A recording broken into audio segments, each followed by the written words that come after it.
તાજેતરમાં જૂનાગઢમાં એક ધાર્મિક કાર્યક્રમ દરમિયાન લોકોની લાગણી દુભાય તેવા ભડકાઉ ભાષણનો એક વિડીયો વાયરલ થયો હતો અને તે બાબતે જૂનાગઢ પોલીસે ગુનો દાખલ કરી અને તપાસ હાથ ધરી હતી।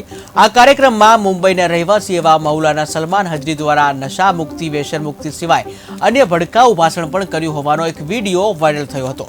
ત્યારે આ ઘટનામાં પોલીસે ત્વરિત કાર્યવાહી કરી અને ગુનાની ગંભીરતા જોઈ સ્થાનિક આયોજકોને પોલીસે રાઉન્ડ અપ કર્યા હતા।